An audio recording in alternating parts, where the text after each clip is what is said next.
Assalamualaikum warahmatullahi wabarakatuh. Selamat pagi anak-anak teacher semua. Teacher doakan semoga anak-anak teacher selalu dalam keadaan sehat dan siap untuk menerima pembelajaran yang teacher berikan pada hari ini. Baiklah, hari ini kita akan mulai masuk pembelajaran pertama, tema 1, subtema 1, fokus pelajaran kita hari ini yaitu Bahasa Indonesia. Pada tema 1 subtema 1 ini, anak-anak teacher akan belajar tentang ciri-ciri makhluk hidup. Nah, setelah mempelajari materi ini, setelah mengikuti pembelajaran pertama ini, teacher berharap nantinya anak-anak teacher bisa menyebutkan dan menjelaskan ciri-ciri makhluk hidup itu apa saja. Baiklah, kita mulai dengan membacakan Bismillahirrahmanirrahim. Yang pertama, di sini ada istilah makhluk hidup dan ada gambar tumbuhan, ada gambar hewan, ada juga gambar manusia, laki-laki dan perempuan. Nah, jadi makhluk hidup itu apa, Nak? Makhluk hidup itu adalah semua makhluk ciptaan Allah yang bisa bergerak, yang membutuhkan makanan, yang peka terhadap rangsangan, yang bisa berkembang biak, yang bisa bernafas, dan membutuhkan makanan. Jadi, apabila ada makhluk ciptaan Allah yang tidak memerlukan makan, yang tidak bisa bergerak, yang tidak bisa bernafas, maka dia bukan dikatakan sebagai makhluk hidup. Dia dinamakan sebagai makhluk tak hidup. Nah, untuk membedakan makhluk hidup dan makhluk tak hidup, anak-anak teacher semua harus tahu dulu ciri-ciri makhluk hidup. Oke, jadi makhluk hidup tadi itu terdiri atas manusia, ada laki-laki dan perempuan, lalu hewan, ada banyak, ada anjing, ada kucing, ada burung, ada ikan, ada kura-kura, ada ular, dan lain-lain sebagainya. Lalu ada juga tumbuhan, bunga, dedaunan, pepohonan. Nah, ini semua kita namakan makhluk hidup. Kenapa manusia, hewan, dan tumbuhan ini dinamakan makhluk hidup? Karena manusia, hewan, dan tumbuhan ini mempunyai ciri-ciri yang dimiliki oleh makhluk hidup. Kita masuk. Ciri-ciri yang pertama, yaitu makhluk hidup itu butuh makan. Betul atau enggak? Betul ya, karena kalau anak-anak teacher semua tidak makan, pasti nanti anak-anak teacher akan merasa lemas atau perutnya akan menjadi sakit. Jadi anak-anak teacher itu butuh makan dan minum. Lalu makhluk hidup itu juga bergerak, berkembang biak, dapat tumbuh, bisa bernafas, dan makhluk hidup itu dia peka terhadap rangsangan. Baiklah, kita bahas satu persatu. Nah, yang pertama kita masuk dulu, makhluk hidup bisa berkembang biak. Berkembang biak itu artinya apa, Nak? Berkembang biak itu artinya makhluk hidup itu dia menghasilkan keturunan. Jadi makhluk hidup ini bisa menghasilkan keturunan. Contoh, anak-anak teacher mungkin pernah ya melihat secara langsung ataupun melalui video kucing melahirkan.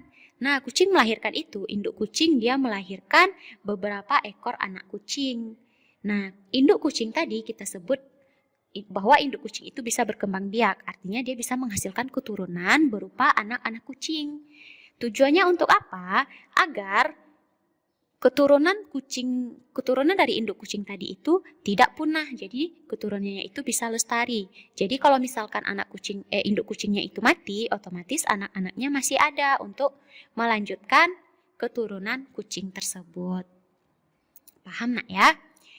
Nah, cara berkembang biak makhluk hidup itu ada beberapa cara. Yang pertama, kalau manusia itu dia berkembang biak dengan cara melahirkan. Contohnya seorang ibu yang melahirkan anak bayi. Jadi, ibu ini melahirkan anak bayi untuk melestarikan keturunannya. Lalu yang kedua, hewan. Hewan ini berkembang biak dengan cara bertelur.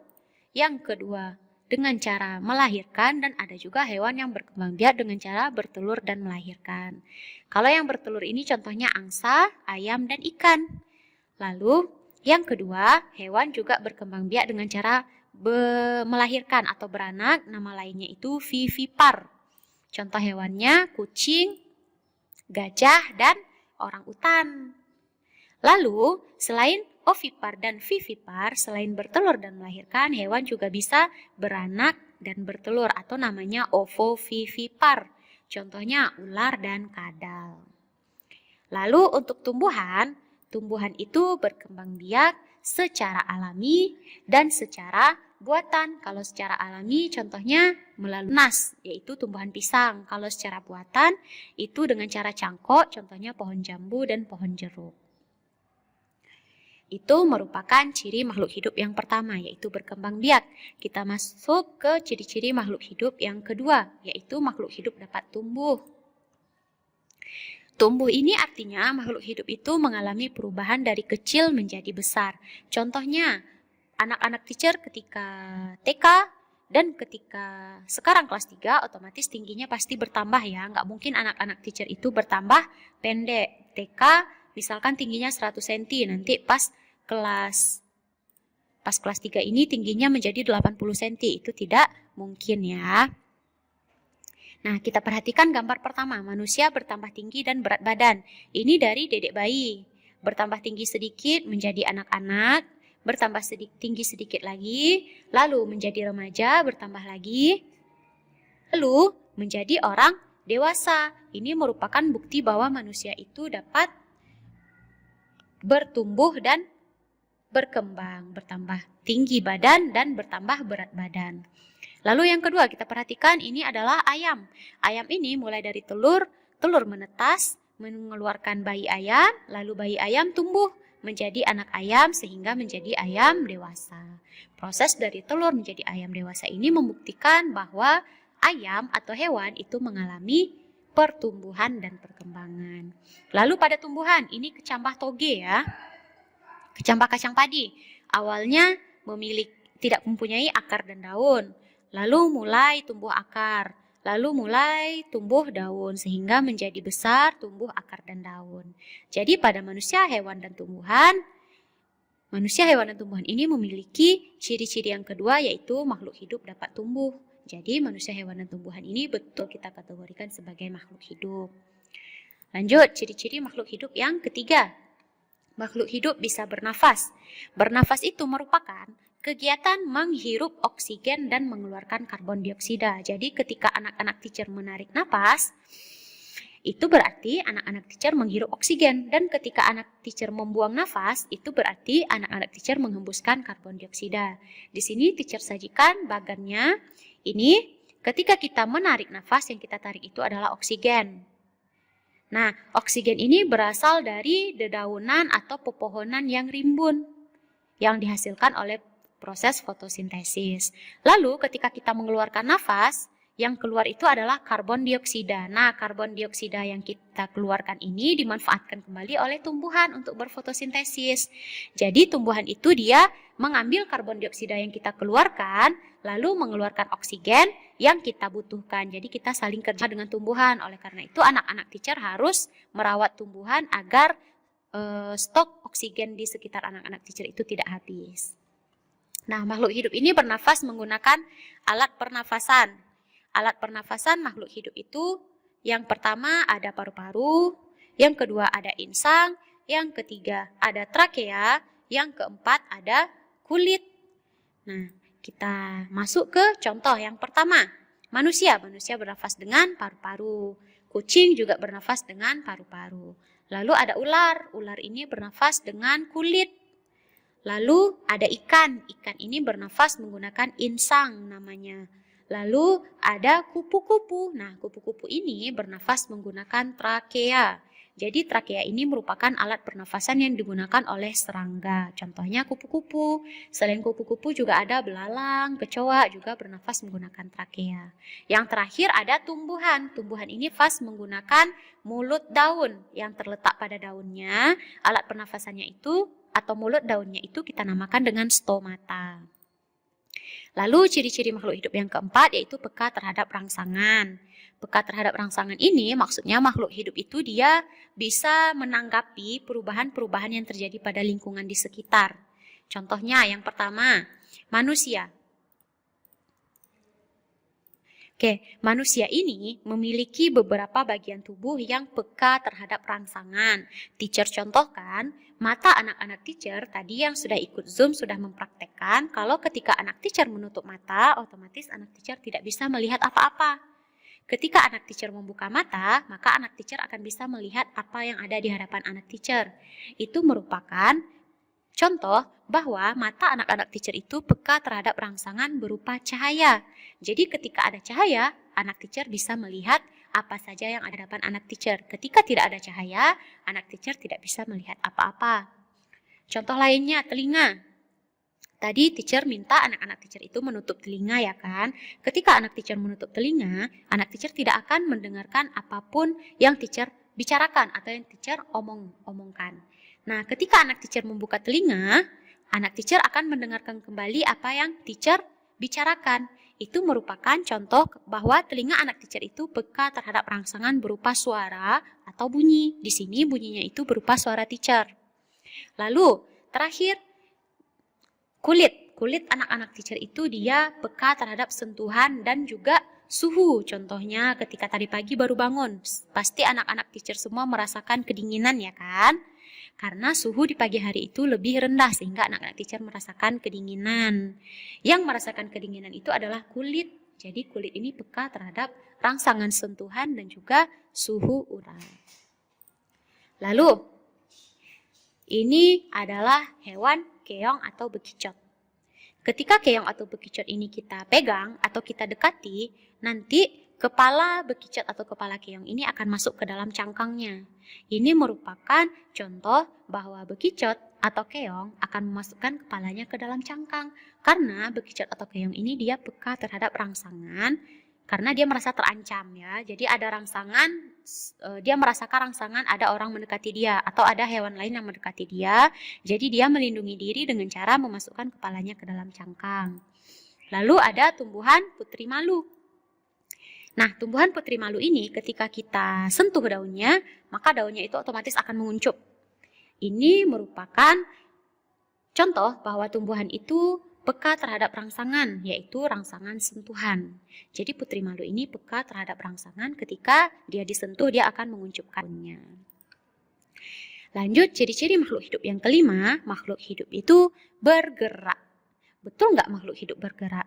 Betul. Contohnya apa, Cer? Contohnya ketika anak teacher datang ke sekolah nih, diantar orang tuanya sampai gerbang. Dari gerbang ke kelas, anak teacher akan berjalan kaki sehingga anak teacher bisa yang awalnya berada di gerbang bisa sampai di kelas. Itu membuktikan bahwa anak-anak teacher itu bisa bergerak dan bisa juga berlari. Bergeraknya berjalan atau berlari ya. Yang kedua ada burung. Ini hewan. Contohnya burung yang bergerak dengan cara terbang menggunakan sayapnya. Lalu ada juga ikan yang bergerak dengan cara berenang. Ikan berenang ini menggunakan sirip. Jadi ketika ikan di dalam air, ikan bisa berenang atau ikan bisa bergerak itu menggunakan siripnya. Yang terakhir, cicak bisa merayap di dinding itu menggunakan kaki. Kenapa cicak tidak bisa tetap bisa merayap di dinding yang tegak seperti dinding rumah kita atau dinding kelas kita? Karena pada kaki cicak itu terdapat selaput yang mempunyai lem. Jadi selaputnya itu lengket sehingga bisa membuat kaki cicak itu lengket di dinding sehingga cicak itu dia tidak terpleset. Ini merupakan contoh-contoh dari ciri-ciri makhluk hidup yaitu dapat bergerak. Yang terakhir, ciri-ciri makhluk hidup yang terakhir yaitu makhluk hidup itu butuh makan dan minum. Nah, kalau misalkan kita tidak makan atau tidak makan dan tidak minum, kita akan merasa lesu, merasa lelah, merasa tidak ada semangat, tidak ada tenaga, makanya kita perlu makan dan minum. Jadi kita sebagai manusia itu membutuhkan makanan dan minuman, begitu juga hewan, begitu juga dengan tumbuhan. Kalau kita makan menggunakan tangan, kita sebelum makan berdoa dulu, baru kita makan. Selesai makan kita juga berdoa kembali.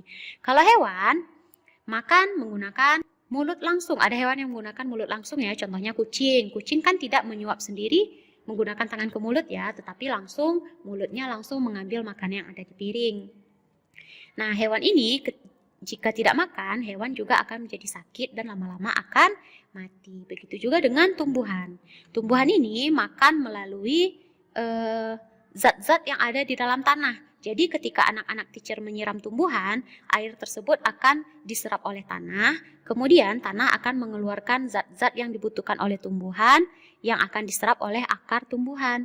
Jadi ketika anak teacher tidak rajin menyiram tumbuhannya, otomatis tumbuhan tersebut akan layu dan lama-lama akan mati. Tetapi jika anak teacher rajin menyiram tanamannya akan bisa tumbuh dengan subur. Selain menyiram, kita juga harus rutin memberikan pupuk kepada tanaman. Jadi makanan tanaman itu adalah air dan pupuk. Kalau hewan makanannya ada buah-buahan, ada daging, begitu juga dengan manusia ada nasi, ada karbohidrat, protein, vitamin, dan mineral. Nah, inilah pembahasan materi kita pada pertemuan pertama ini. Teacher berharap anak-anak teacher bisa memahami apa yang teacher sampaikan. Jika ada yang anak teacher ragu atau ada yang ingin bertanya, boleh bertanya langsung kepada teacher via WA-nya. Mana tahu ketika mengerjakan tugas nanti anak-anak teacher ada yang bingung, boleh langsung bertanya ya. Nah, tugas kita itu ada di buku tema satunya halaman 13 yang ayo berdiskusi dan halaman 15 yang buatlah kalimat berdasarkan kata-kata berikut. Jadi ada ayo berdiskusi sebanyak 5 buah mencari nama makhluk hidup dan menentukan cara berkembang biaknya, dan buat kalimat itu juga ada 5 buah. Jadi tugas anak teacher semuanya ada 10 buah. Kita kumpulkan Sabtu minggu depan tanggal 24 Juli. Dibuat buku latihan tema A-nya. Nah, teacher tutup dulu pembelajaran kita pada pagi hari ini. Terima kasih atas perhatian anak teacher semua. Teacher sudahi. Wassalamualaikum warahmatullahi wabarakatuh.